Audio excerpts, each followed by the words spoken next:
सो बच्चों आगे कंटिन्यू करते हैं और अल्कोहल की प्रॉपर्टीज में फर्दर जो तीसरा रिएक्शन है हमारे पास that is reaction involving both alkyl and OH group.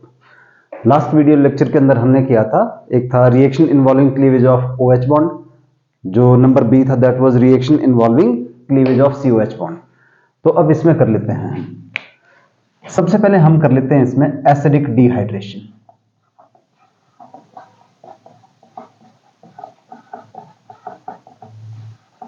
Acidic dehydration मतलब लॉस ऑफ वाटर, वाटर के मॉलिक्यूल जो रिलीज होता है डिहाइड्रेशन उसी को बोला जाता है। तो अगर हमने प्राइमरी अल्कोहल लिया ये और इसकी हम डिहाइड्रेशन कर रहे हैं तो हमारे पास डिफरेंट प्रोडक्ट्स बनता है विच डिपेंड ऑन टेम्परेचर, कि टेम्परेचर कितना है। अगर हमने H2SO4 लिया कंसेंट्रेटेड एंड टेम्परेचर ले लिया हमने 383 केल्विन, तो उस केस में हमारे पास क्या बनेगा CH3 CH2O SO3H plus H2O। इसका नाम क्या होगा? Ethyl hydrogen sulphate.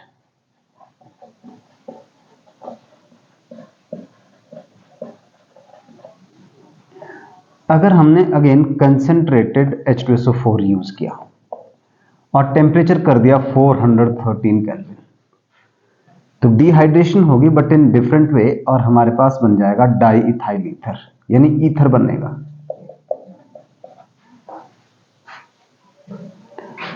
और अगर हम टेम्परेचर कंसेंट्रेटेड H2SO4 लेते हैं एंड टेम्परेचर यूज करते हैं हम 433 से लेकर 443 केल्विन, तो हमारे पास इथीन जो है वो मेजर प्रोडक्ट बनेगी और साथ में H2। तो इसका नाम है diethyl ether and this is ethene. तो this is how the dehydration of primary alcohol take place. अगर हम सेकेंडरी अल्कोहल की बात करें, आइसोप्रोपाइल अल्कोहल लेते हैं, दिस इज सेकेंडरी अल्कोहल, और इसकी हमने डिहाइड्रेशन की 85% H2SO4 और H3PO4, फॉस्फोरिक एसिड भी यूज कर सकते हैं। टेम्परेचर थोड़ा सा कम ही हो जाएगा और कंडीशन भी क्योंकि 85% ही है, ऊपर तो हमने कंसेंट्रेटेड लिया हुआ है, यहाँ पे सिर्फ 85% है। So in that case again हमारे पास एल्कीन बनेगी as the major product. This is secondary alcohol. अगर हम टर्शियरी अल्कोहल लेते हैं, दिस इज टर्शियरी अल्कोहल, तो हमारे को और भी कम चाहिए H2SO4, जो मतलब कम, it will be only 20% H2SO4, मतलब उसके कंपैरिजन में माइल्ड कंडीशन लगेगी और ये कह सकते हैं कि जल्दी डिहाइड्रेट हो जाएंगे, या और 20% H3PO4, टेम्परेचर 358 केल्विन, तो बनेगा फिर से हमारे पास CH3 CH2 CH3 and H2O, तो आइसोब्यूटाइलिन बनी है हमारे पास यहां पे। तो क्या हो गया, जो ईज ऑफ डिहाइड्रेशन है, ease of dehydration of alcohol, सबसे जल्दी कौन डिहाइड्रेट हो गया? फिर टर्शियरी अल्कोहल सबसे इजीली डिहाइड्रेट हो गया, then secondary and then primary. Primary थोड़ा सा स्लोली डिहाइड्रेट होगा as compare to secondary and tertiary, और उसमें हमारे पास टेम्परेचर भी ज्यादा चाहिए और थोड़ी कंडीशन भी स्ट्रांग चाहिए। अब ये जैसे मैंने यहां पे लिखा अभी कि जो ईज ऑफ डिहाइड्रेशन था वो tertiary then secondary then primary, ऐसा क्यों होगा? तो उसको समझने के लिए हमारे को इनका मैकेनिज्म भी देखना पड़ेगा कि जो भी ये सारे अल्कोहल है ये किस तरह से इनका मैकेनिज्म होता है, एसिडिक डिहाइड्रेशन का मैकेनिज्म क्या है।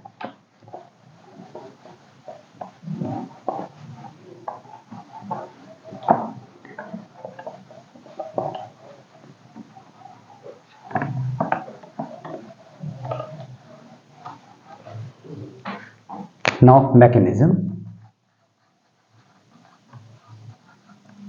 तो हम इथेनॉल का ही एक एग्जांपल ले लेते हैं कि सबसे फर्स्ट स्टेप में क्या होता है कि जो ये हमारे पास इथेनॉल है, इसकी प्रोटोनेशन हो जाएगी H2SO4 की प्रेजेंस में,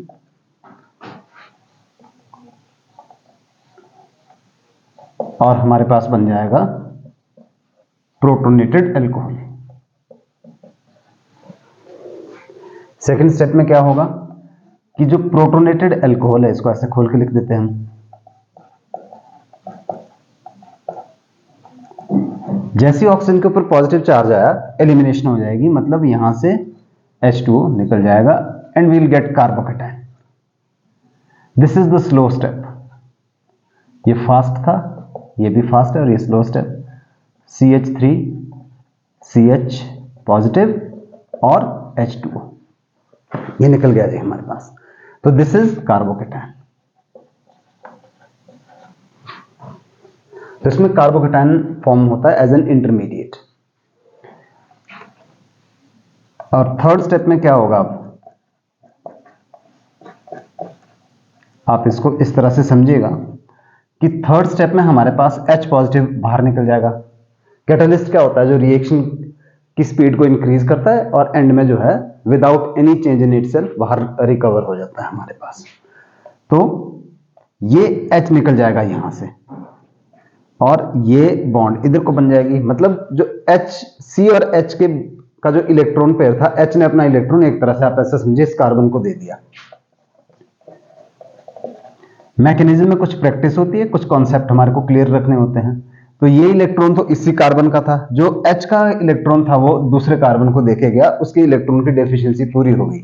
अब इलेक्ट्रॉन की डेफिशिएंसी तो कंप्लीट होगी और निकल के आ गया बाहर H पॉजिटिव, यानी कैटलिस्ट जो है वो रीजनरेट हो गया, ये फर्दर पार्टिसिपेट करेगा और इन दोनों के बीच में हमारे पास बॉन्ड बन जाएगी, दोनों इलेक्ट्रॉन वो शेयर कर लेंगे आपस में, तो एल्कीन बनी।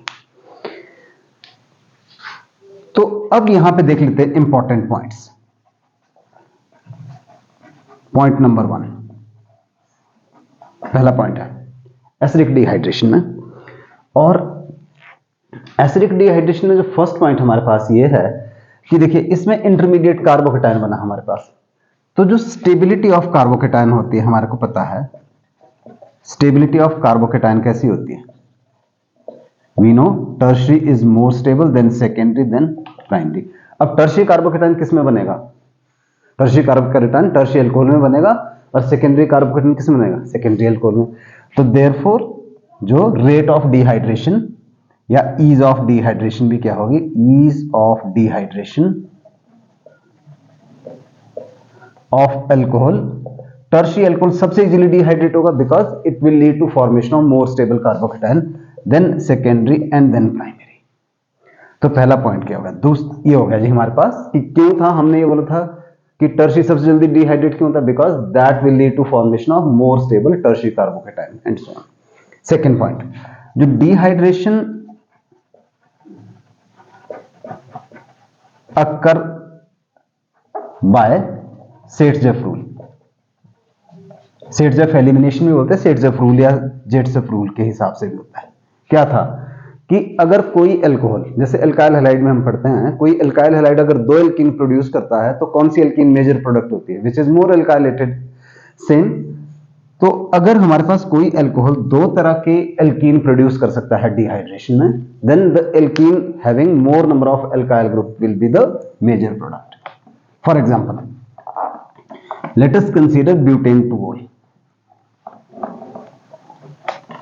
हम ब्यूटेन 2-ol ले लेते हैं और फिर देखते हैं उसमें कि किस तरह से होता है।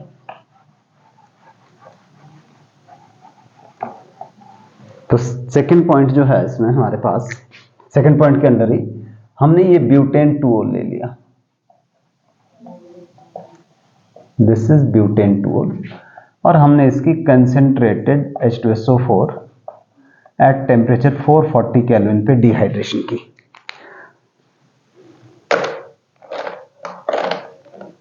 तो जैसे मैं आपको बता रहा हूं कि क्या हो जाएगा हमारे पास, ये बना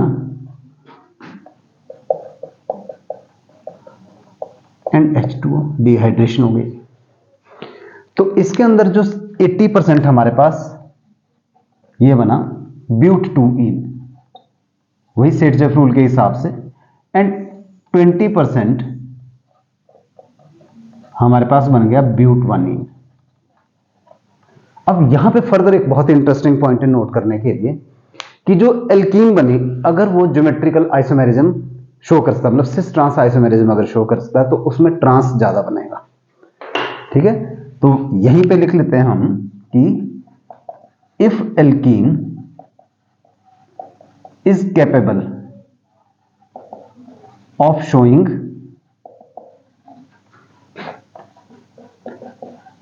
cis trans isomerism, then trans alkene will be major product। तो ट्रांस एल्कीन इस केस में हमारे पास क्या बन जाएगा, मेजर प्रोडक्ट बन जाएगा। दैट मीन्स कि क्या होगा कि जैसे हमने ये लिखा जी ब्यूटेन-2-ओल, और इसकी हमने कंसेंट्रेटेड H2SO4 के साथ की डिहाइड्रेशन, तो क्या क्या बनेगा हमारे पास, मेजर प्रोडक्ट ऑफ कोर्स ब्यूट-2-ईन है, पर ब्यूट-2-ईन में भी हम बोलेंगे कि जो ट्रांस है, एक ट्रांस ब्यूट-2-ईन बनेगा और एक सिस ब्यूट-2-ईन बना। अब इन जनरल तो ये दोनों प्रोडक्ट जो है किससे गवर्न होते हैं, सेट-जेफ रूल से, और एक बना हमारे पास ब्यूट-1-ईन। तो जो एक्सपेरिमेंटल एविडेंसेस ये बताते हैं हमारे पास कि 70% हमारे पास बना ट्रांस ब्यूट-2-ईन, 10% बनेगा सिस ब्यूट-2-ईन, और ये तो पहले ही था हमारे पास 20% ब्यूट-1-ईन। तो ये पॉइंट भी आप याद रखिएगा, इंपॉर्टेंट में। और तीसरा जो इसके अंदर हमारे पास थर्ड पॉइंट है, थर्ड इंपॉर्टेंट नोट है, क्योंकि कार्बोकेटाइन बन रहा है हमारे पास डिहाइड्रेशन के अंदर, तो इसमें क्या होता है कि we will get rearrange product. ये मैं बार बार आपको हर टॉपिक में यही बता रहा हूं कि जब भी कार्बोकेटाइन बनता है किसी भी रिएक्शन के बीच में, तो अनएक्सपेक्टेड प्रोडक्ट आ जाता है। हमने लास्ट क्लास में भी पढ़ा था, और सेम यहां पे भी जब हम HBr के साथ रिएक्शन कर रहे थे, तो यहां पे क्या होता है कि rearranged product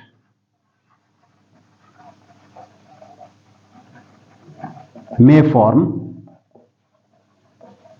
due to rearrangement of carbocation।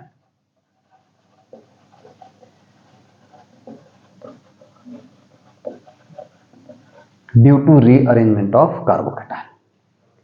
Let us take the example, और इसके लिए हम एक ले रहे हैं जी two methyl propane one ol. This is two methyl propane one ol.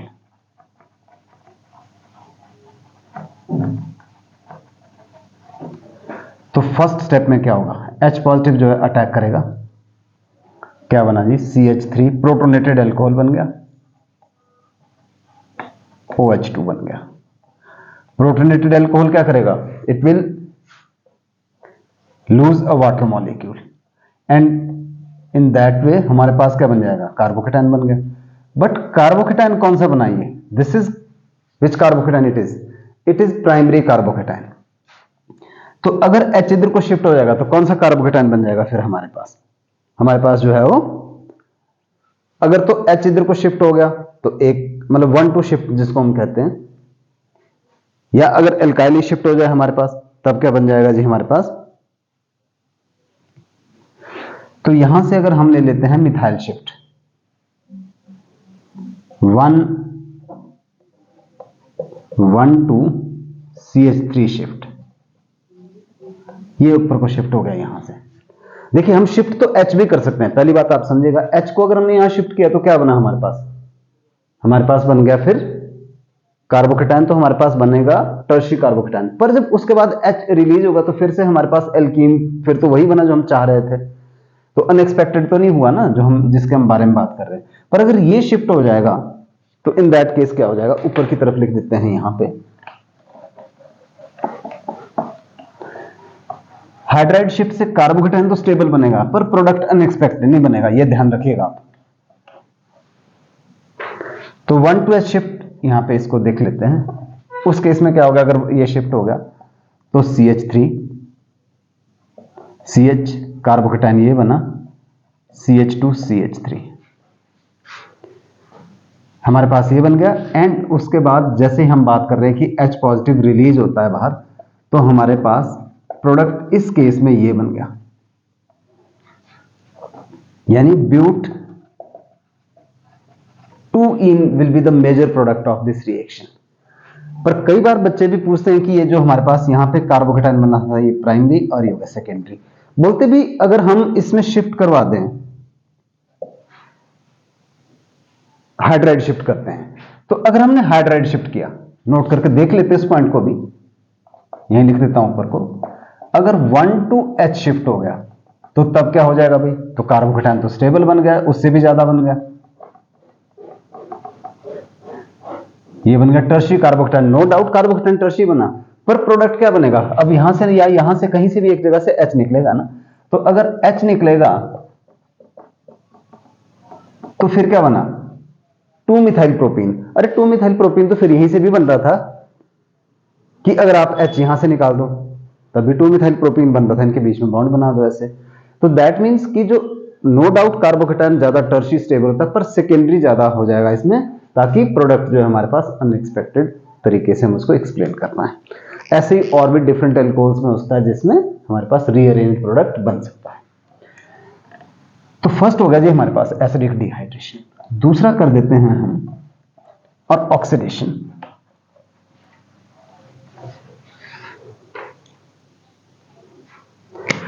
तो सेकंड लिख लेते हैं हम ऑक्सीडेशन। ऑक्सीडेशन का दो मतलब होता है जो हम रेड ऑक्सीडेशन में पढ़ते हैं, एक होता है एडिशन ऑफ ऑक्सीजन और दूसरा होता है लॉस ऑफ हाइड्रोजन। तो जब भी अल्कोहल की ऑक्सीडेशन होगी, ये अल्कोहल है, अभी एग्जांपल से समझते हैं, और इसकी हमने ऑक्सीडेशन की, तो दो बातें होती है। एक तो जो CH एंड OH की बॉन्ड ब्रेक होती है,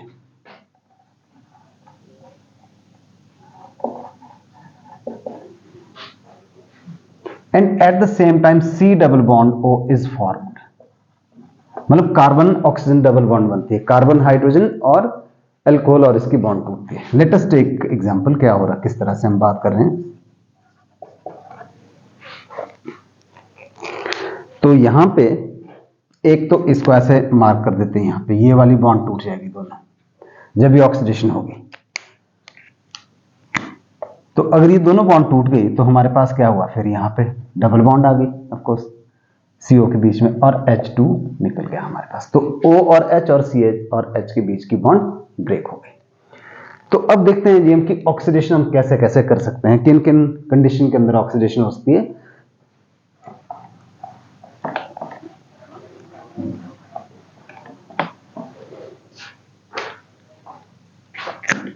नाउ इसका सब पार्ट कर लेते हैं आगे,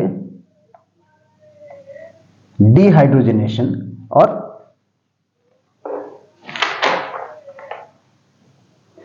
action of heated copper. Action of heated copper, तो इसमें क्या हो जाएगा, ऑफ कोर्स ये ऑक्सीडेशन होगी, यानी लॉस ऑफ हाइड्रोजन होगा इसमें। तो यहां पे जो प्राइमरी अल्कोहल है हमारे पास, एक H यहां से निकलेगा, एक H यहां से निकलेगा। जैसे अभी ऊपर हमने बात की, जब हम इसको हीट करेंगे कॉपर एट 573 केल्विन, और sometime it is written as copper at 300 degree Celsius, तो क्या हो जाएगा, CH3CH डबल बॉन्ड वो बनी ना जैसे मैंने आपको बताया था, और H2 निकल गया। तो primary alcohol will give aldehyde, ethanol produce हो गया। एंड जो सेकेंडरी अल्कोहल है,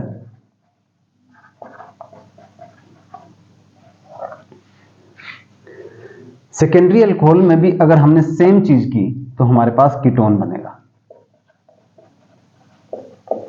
प्लस H2। कहां से निकलेगा H, एक H ये रिलीज हुआ, हम बोलते हैं कि अल्फा, और एक H ये रिलीज हो गया यहां से। सेम ऊपर भी क्या हो गया, एक H यहां से निकला, एक H यहां से निकल गया हमारे पास। जो टर्शी अल्कोहल है हमारे पास, ये कई बार क्वेश्चन भी पूछा जाता है कि जो टर्शियरी अल्कोहल है ना, this was secondary alcohol and it was propanone, ketone बन गया था। टर्शियरी अल्कोहल में हम एक्सपेक्ट तो यही कर रहे हैं कि जब हम कॉपर के साथ हीट करेंगे 573 केल्विन पे, तो क्या होगा हमारे पास, तो उस केस में H तो यहां से निकलेगा, पर अल्फा हाइड्रोजन तो नहीं है, तो क्योंकि अल्फा हाइड्रोजन नहीं है इसलिए क्या हो जाएगा, ये पूरा OH और यानी एलिमिनेशन हो जाएगी हमारे पास, और जो प्रोडक्ट बन गया CH3 डबल बॉन्ड CH2, यानी यहां पे डिहाइड्रेशन हो गई इंस्टेड ऑफ डिहाइड्रोजिनेशन। ये रिएक्शन लॉस ऑफ हाइड्रोजन को क्या बोलते हैं हम, डिहाइड्रोजिनेशन। ठीक है, तो इसमें होगा लॉस ऑफ हाइड्रोजन जो प्राइमरी और सेकेंडरी है। पर यहां पे हमारे पास बन गया आइसोब्यूटाइलिन 2 मिथाइल प्रोपीन, ये बना, why, due to lack of alpha hydrogen. इसके पास यहां पे अल्फा कार्बन है पर अल्फा हाइड्रोजन नहीं है, इसलिए वो क्या हो जाएगा, बन जाएगा हमारे पास एल्कीन बन गया जी। तो फर्स्ट था जी। ना दूसरी हम बात करते हैं oxidation reaction, second part. Oxidation reaction, oxidation का मतलब कि by using mild oxidising agent. अगर हम माइल्ड ऑक्सीडाइजिंग एजेंट यूज करें, अब ये कौन कौन से होते हैं यहां पे लिख लेते हैं पहले हम उनको, जो जो हमारे पास माइल्ड ऑक्सीडाइजिंग एजेंट्स है। सबसे पहले आता है हमारे पास पीसीसी, pyridinium क्लोरोक्रोमेट। एक तो ये होता है pyridinium chlorochromate, PCC. So it is CrO3 C5H5n and HCl, ये इकट्ठा ही है सारा, pyridinium क्लोरोक्रोमेट। इसको बोलते हैं हम आल्सो कॉल्ड कोरेज रिएजेंट, तो इसका नाम याद रखिएगा, it is called Corey's reagent, Corey's reagent. उसके अलावा हमारे पास दूसरा हो सकता है जी Collins reagent.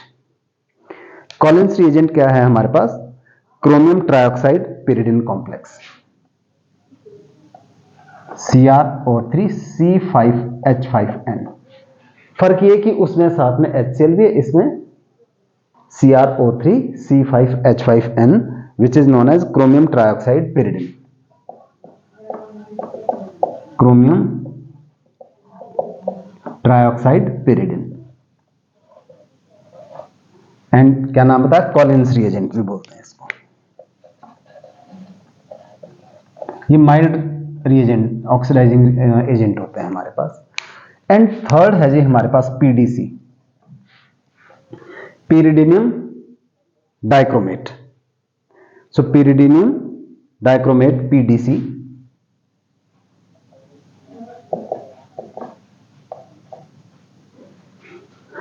so it is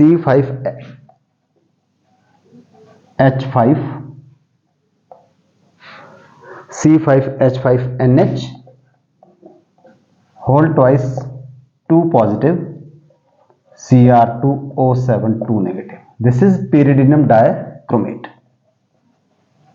pyridinium dichromate in CH2Cl2 PDC।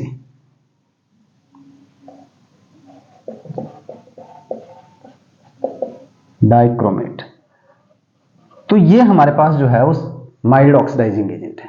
तो इसमें क्या होता है कि जो सबसे पहले अगर हम बात करें कि प्राइमरी अल्कोहल अगर हम लेते हैं और हमने ये यूज कर लिया पीसीसी या पीडीसी, इन दोनों में से कोई भी रिएजेंट हमने यूज किया, PCC in the presence of CH2Cl2, तो हमारे पास रिएक्शन जो है वो एल्डिहाइड तक की स्टॉप हो जाएगा। ये क्या है, ऑक्सीडाइजिंग एजेंट है, तो ऑक्सीजन प्रोवाइड करेंगे of course, addition of oxygen वाली बात जो हमने ऊपर लिखा हुआ है यहाँ पे वो हो रहा है यहाँ पे, तो बनेगा एल्डिहाइड। जैसे कॉपर के साथ जब हमने 573 पे भी हीट किया था तब भी सेम बना था। और यस वन थिंग मोर कि कॉपर की जगह पे हम सिल्वर भी यूज कर सकते हैं, हीटेड जहां पे हमने कॉपर लिखा था in that reaction we can also use silver जो सेकेंडरी। अच्छा, और इसके एक एडवांटेज और भी है कि अगर हमारे पास अनसिमेट्रिकल एल्कोहल है कोई भी, जैसे ये प्राइमरी एल्कोहल है अनसिमेट्रिकल, और हमने इसकी की oxidation PCC in the presence of CH2Cl2, तो ये डबल बॉन्ड को अफेक्ट किए बिना प्राइमरी एल्कोहल को ऑक्सीडाइज कर देगा एल्डिहाइड में without affecting double bond. Now जो सेकेंडरी एल्कोहल था वो भी क्या हो जाएगा, CrO3 एंड CH2Cl2 की प्रेजेंस में, या pyridinium क्लोरोक्रोमेट कुछ भी ले सकते हैं, सेम चीज ऊपर वाली, ऐसा भी लिखा होता है C5H5N, तो ये बन जाएगा ketone.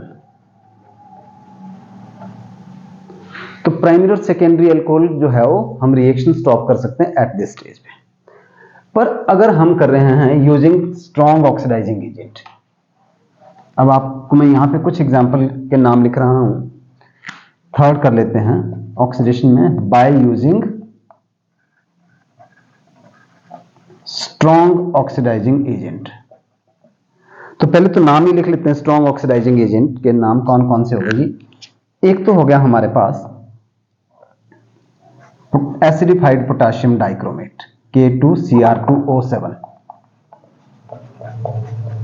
Acidified potassium dichromate, then acidified potassium permanganate, then alkaline KMnO4। ये याद रखिएगा, और भी बाकी चैप्टर में हमारे को उनकी आवश्यकता पड़ेगी। HNO3 डाइल्यूट और कंसेंट्रेटेड दोनों में होता है। देन एक होता है chromic acid H2CrO4, this is called chromic acid. तो ये हो गया हमारे पास स्ट्रॉन्ग ऑक्सीडाइजिंग एजेंट। तो अगर हम स्ट्रॉन्ग ऑक्सीडाइजिंग एजेंट से करेंगे इनकी ऑक्सीडेशन तो क्या क्या प्रोडक्ट्स बनते हैं वो भी देख लेते हैं।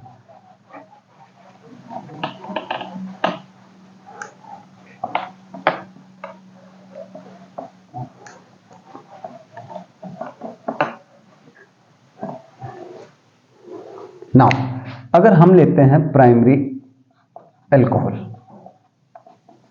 और मैंने यहां पे इसको कर दिया जी एल्कलाइन KMnO4 के साथ, तो मेरे पास एल्डिहाइड बनेगा, या एसिडिफाइड पोटेशियम डाइक्रोमेट लेते हैं, पर ये यहां पे फर्दर ऑक्सीडाइज हो जाएगा कीटोन, सॉरी फर्दर ऑक्सीडाइज हो जाएगा कार्बोक्सिलिक एसिड में। अगर मैं सेकेंडरी एल्कोहल ले रहा हूं, मान लीजिए मैंने एल्कलाइन KMnO4 ही लिया, ही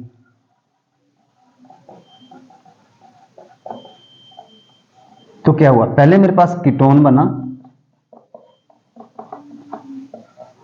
और कीटोन जो है वो फर्दर ऑक्सीडाइज होके उसने भी दे दिया मेरे पास कार्बोक्सिलिक एसिड, और इस साइड में जो ऑक्सीडेशन प्रोडक्ट कुछ निकल गया। एंड जो टर्शियरी एल्कोहल है मेरे पास, this was secondary and this is tertiary alcohol.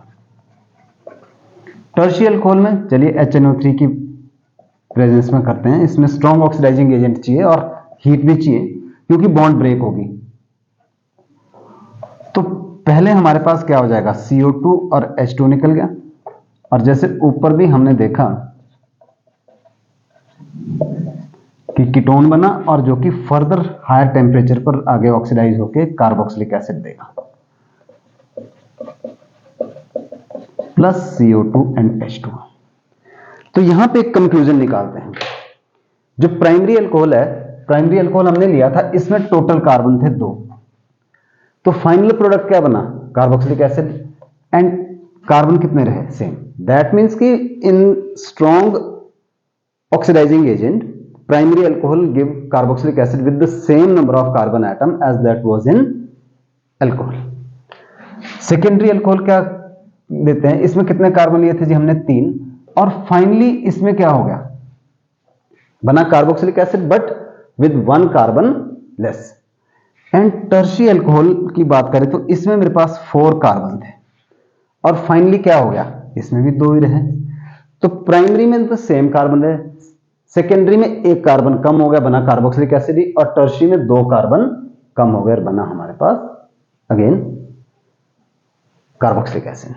तो ये हो गया जी हमारे पास reaction involving both alkyl and OH group, जिसमें हमने किया डिहाइड्रेशन किया और दूसरा किया ऑक्सीडेशन। ऑक्सीडेशन एक तो हमने रिमूवल ऑफ हाइड्रोजन किया यानी dehydrogenation by using heated copper और सिल्वर, और दूसरा किया हमने by using oxidising agent. Oxidising agent भी दो तरह के होते हैं, एक स्ट्रॉन्ग ऑक्सीडाइजिंग एजेंट और एक mild oxidising agent. Strong oxidising agent में अल्टीमेटली कार्बोक्सिलिक एसिड बनेगा, ठीक है, और पर कार्बन चेंज होता, कार्बन एटम चेंज। और mild oxidising agent PCC, PDC, Collins reagent, Corey reagent जो भी हमने सारे डिस्कस किया, उसमें रिएक्शन एल्डिहाइड या कीटोन तक ही स्टॉप हो जाता है। आगे करते हैं काम, test for alcohol.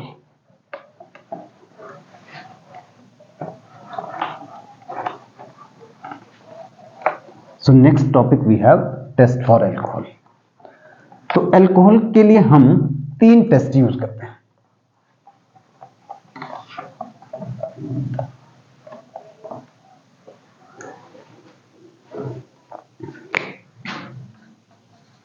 Next property, test for alcohol. सबसे पहले हम करते हैं Lucas test. This is test to distinguish primary and secondary alcohol, primary secondary tertiary alcohol, for distinction of primary secondary and tertiary alcohol. क्या करते हैं हमने क्या करना है, treat alcohols with Lucas reagent. Lucas reagent के साथ ट्रीट करते हैं। ल्यूकास रिएजेंट क्या होता है हमारे पास, concentrated HCl plus anhydrous ZnCl2 1 equimolar ratio में होता है हमारे पास। तो हम क्या करेंगे इसमें, कैसे पता लगाएंगे? टेस्ट का मतलब क्या होता है, जिसमें कोई हमारे पास कोई पर्टिकुलर कलर आए, मतलब कोई ऑब्जर्वेशन आए जो हम क्लियरली देख पाए, उसको डायरेक्टली देख पाए। तो या तो कोई जिसमें कोई पर्टिकुलर कलर आए, कोई पर्टिकुलर गैस आए जिसकी कोई कैरेक्टरिस्टिक जो है ऑर्डर हो उसका, कोई स्मेल हो उसकी, तो उस हिसाब उनको बोलते हैं टेस्ट। तो हमने क्या करना, पहले थोड़ा सा हम इसको पार्ट समझ लेते हैं। ये जो अल्कोहल है प्राइमरी सेकेंडरी टर्शियरी अल्कोहल, हमने इसमें एक टेस्ट ट्यूब के अंदर अल्कोहल लिया और जैसे हमने इसके अंदर ल्यूकास रिएजेंट डाला, ये जो क्लियर सॉल्यूशन था ना, क्लियर सॉल्यूशन ऑफ अल्कोहल, ये क्या हो जाएगा, ये टर्बाइड हो जाएगा। टर्बाइड मतलब धुंधला हो जाएगा, टर्बिडिटी बन जाएगी इसके अंदर। जैसे आप पानी में मिट्टी डालो तो एकदम उसमें आपको दिख जाएगा कि कुछ चीज जो है, कुछ इनसॉल्युबल सब्सटेंस आपको दिख रहे हैं उसके अंदर, सस्पेंडेड इंप्योरिटीज दिख रही है आपको, तो उसको बोलते हैं टर्बाइड, विच इज धुंधला, हिंदी में जिसको हम धुंधला कहते हैं। तो टर्बिडिटी बनेगी। तो उसी आधार पर कि टर्बिडिटी कितनी जल्दी बनेगी, उसी आधार पर हम अल्कोहल की डिस्टिंक्शन कर सकते हैं। 3 टेस्ट ट्यूब है, हमें नहीं पता एक में प्राइमरी, एक में सेकेंडरी, एक में टर्शियरी, ठीक है। एक ये था, उसी तरह से दूसरी टेस्ट ट्यूब है और तीसरी टेस्ट ट्यूब है, ठीक है। इन सब में अल्कोहल लिया, हम ये बताना चाह रहे हैं किसमें प्राइमरी, किसमें सेकेंडरी, किसमें टर्शियरी। तो ल्यूकास रिएजेंट डाला हमने, अगर टर्बिडिटी एकदम बन गई, सपोज कि जैसे हमने इसमें डाला और एकदम इमीडिएटली टर्बिडिटी बन गई, दैट मींस कि वो अल्कोहल कौन सा होगा, tertiary alcohol, because tertiary alcohol बहुत ही फास्ट रिएक्ट करते हैं। अगर टर्बिडिटी बनी 5 मिनट के आसपास, आफ्टर 5 मिनट्स, तो दैट मींस कि वो थोड़ा स्लो रिएक्ट कर रहा है, तो वो कौन सा होगा, सेकेंडरी अल्कोहल। और अगर टर्बिडिटी बनी only on heating, that means कि वो प्राइमरी अल्कोहल है। तो टर्बिडिटी बनेगी किसकी वजह से, क्लोराइड, जो OH की जगह पे Cl आ जाएगा, उसकी वजह से टर्बिडिटी बनी। तो वापस आते हैं कि हमने क्या किया कि treat alcohol with Lucas reagent, ठीक है। तो इफ टर्बिडिटी फॉर्म्स इमीडिएटली,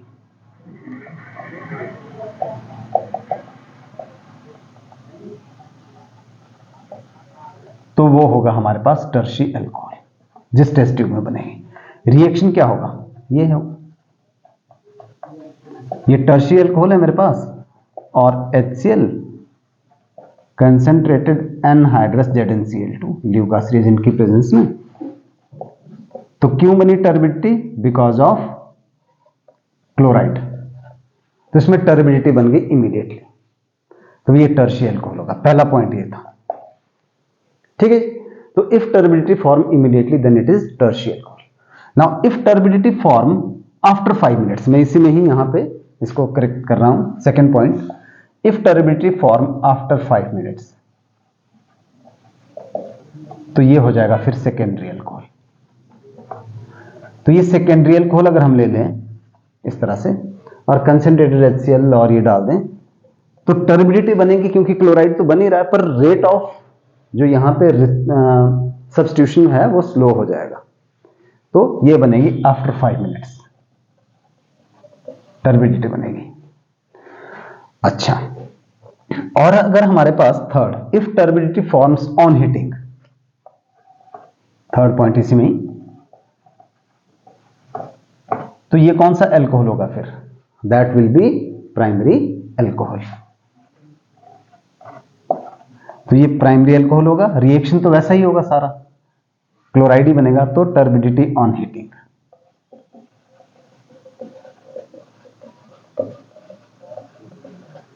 तो यहां से भी ये पता चलता है कि जो रिएक्टिविटी है of alcohol with concentrated HCl, वो कैसी कैसी हो गई हमारे पास? रिएक्टिविटी हो गई tertiary, then secondary, then primary. So this test is most commonly used to distinguish primary, secondary and tertiary alcohol. This is the first test, which is Lucas test.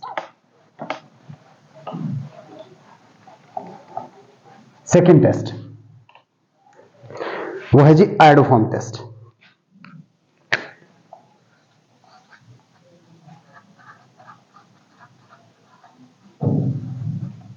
Iodoform test, अब बहुत जगह हमारे पास क्या होता है कि हम ल्यूकास टेस्ट अप्लाई नहीं कर सकते। सपोज कि मेरे को क्वेश्चन दिया है कि how will you distinguish ethanol and propan one ol, ऐसा क्वेश्चन आ गया ना अगर मेरे पास, या मेरे को बोला जाए कि मिथेनॉल और इथेनॉल की डिस्टिंक्शन कैसे करोगे, तो भाई ये भी प्राइमरी अल्कोहल है, ये भी प्राइमरी अल्कोहल है, तो ल्यूकास टेस्ट तो इसमें एप्लीकेबल नहीं होगा। क्यों नहीं होगा? क्योंकि टर्बिडिटी दोनों में कब बनेगी? हीट करने पर बनेगी। इन दोनों में भी क्या होगा? टर्बिडिटी कैसे बनेगी? हीट करने पर। तो अगर रिजल्ट सेम आए तो डिस्टिंक्शन तो नहीं, डिस्टिंक्शन का मतलब कि we should get different result, right. तो फिर हमारे पास iodoform test, this test is given by, it is given by methyl carbinol. एक बात आपने याद रखना, मिथाइल कार्बिनोल बोलते हैं, वो कंपाउंड देते हैं इसको टेस्ट को अल्कोहल में। मिथाइल कार्बिनोल का मतलब जिसमें ये ग्रुप लगा हुआ हो, यहां पे कुछ भी आगे लगा हो सकता है, CH3CHOH, इसको बोलते हैं मिथाइल कार्बिनोल। और जेड क्या होता है? जेड यहां पे H भी होता है, एल्काइल ग्रुप भी होता है। एल्काइल का मतलब इथाइल, मिथाइल, प्रोपाइल, ब्यूटाइल कुछ भी होता है, and it can also be phenyl, ठीक है। तो अगर मैं जेड की जगह पे H लेके आ जाता हूं यहां पे, तो ये क्या बन गया? ये तो इथेनॉल बन गया। अगर मैं जेड की जगह पे यहां पे लिख देता हूं इथाइल, इथाइल ग्रुप इंट्रोड्यूस कर दिया, तो ये क्या बन गया मेरे पास? ब्यूटेन टू ओल, तो इसका मतलब वो भी देगा। और अगर मैंने जेड की जगह पे इंट्रोड्यूस कर दिया फिनाइल,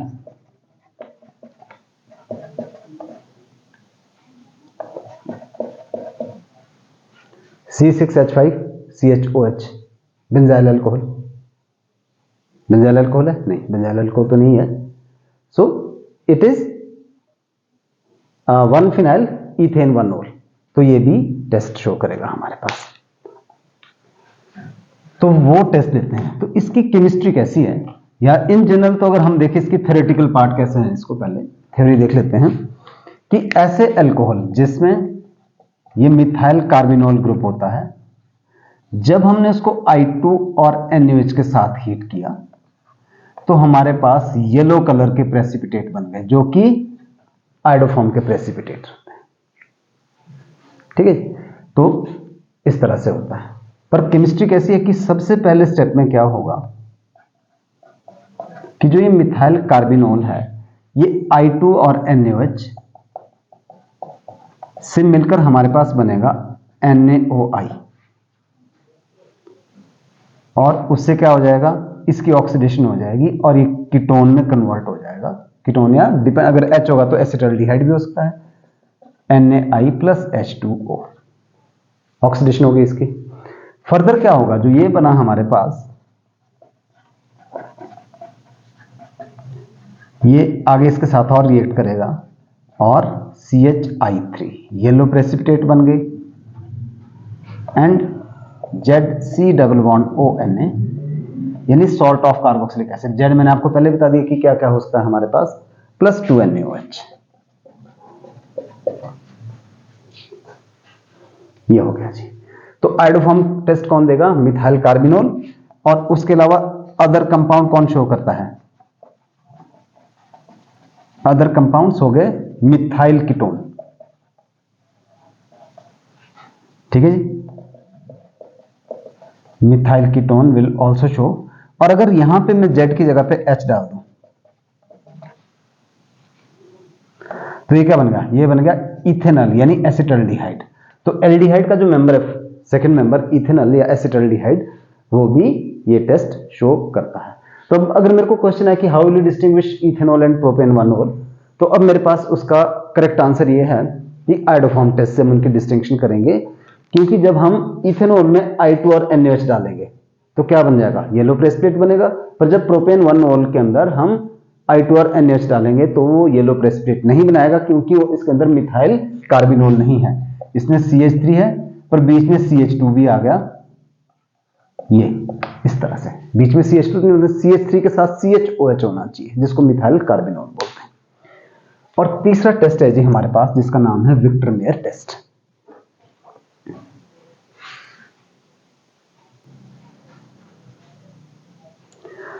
तो थर्ड टेस्ट हम जिसके बारे में बात करें वो है Victor Meyer test. Victor Meyer test भी यूज किया जाता है प्राइमरी, सेकेंडरी और टर्शियरी अल्कोहल को डिस्टिंक्शन करने के लिए। सबसे पहले हम क्या करते हैं, उसमें P+I2 डालते हैं, P+I2 PI3 बनता है। तो ये किसकी प्रॉपर्टी होगी, हमने पिछली वीडियो लेक्चर में भी किया था कि OH की जगह पे I सब्स्टिट्यूट हो जाता है PI3 से PBr3 और PCl3, पर यहां स्पेसिफिकली आयोडीन लिया गया। तो ये बन गया जी हमारे पास आयोडोएल्केन। आयोडोएल्केन में क्या करेंगे, AgNO2 डालेंगे, न्यूक्लियोफिलिक सब्स्टिट्यूशन रिएक्शन आ गया एल्काइल हैलाइड का। तो क्या होता है, हेलोजन की जगह पे NO2 ग्रुप आ जाता है। तो नाइट्रोएल्केन नाइट्रोएल्केन नाइट्रोएल्केन, ठीक है, प्राइमरी सेकेंडरी टर्शियरी नाइट्रोएल्केन बन गए। अब इसमें हम क्या करेंगे, HNO डालेंगे, नाइट्रस एसिड से वो डिफरेंटली रिएक्ट करते हैं। अब यहां पे क्या है, यहां पे अल्फा हाइड्रोजन है, तो क्या हो जाएगा, एक H यहां से निकल जाएगा, सॉरी दोनों H अल्फा हाइड्रोजन निकल गए और O ये निकल गया और हमारे पास बन गया यहां पे NOH। तो जो प्रोडक्ट बना this is called nitrolic acid. यहां पे क्या हो गया, यहां पे एक ही अल्फा हाइड्रोजन था, तो HNO के साथ जब ये रिएक्ट किया हमने तो क्या, H ये निकल गया, OH ये निकल गया, बच गया NO।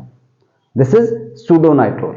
और क्या यहां पे अल्फा हाइड्रोजन है, नहीं है, तो अल्फा हाइड्रोजन नहीं है तो ये HNO के साथ रिएक्ट नहीं करेगा। लास्ट में क्या करेंगे कि इसमें हम डालेंगे NaOH। NaOH डालने पर क्या हो गया, यहां पे ब्लड रेड कलरेशन आ गई हमारे पास, ब्लड रेड कलर आ गया। और यहां पे क्या हो गया, थोड़ी सी जरा एक R लिखना भूल गया था, यहां पे R। सेकेंडरी अल्कोहल में क्या हो जाएगा हमारे पास कि NaOH डालने पर जो सूडोनाइट्रोल बन गया था उसमें हमारे पास ब्लू कलरेशन आ जाएगी और यहां पे क्या होगा, कलरलेस हो गया। तो ये भी एक इंपॉर्टेंट टेस्ट है to distinguish primary, secondary and tertiary alcohol. तो इसके साथ हमारे पास अल्कोहल की मेथड ऑफ प्रिपरेशन और प्रॉपर्टीज कंप्लीट हो गई।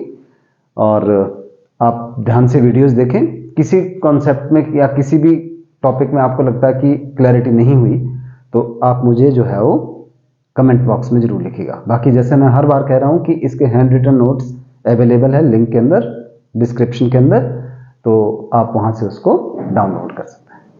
सो that's all for this class, see you in next class, thank you.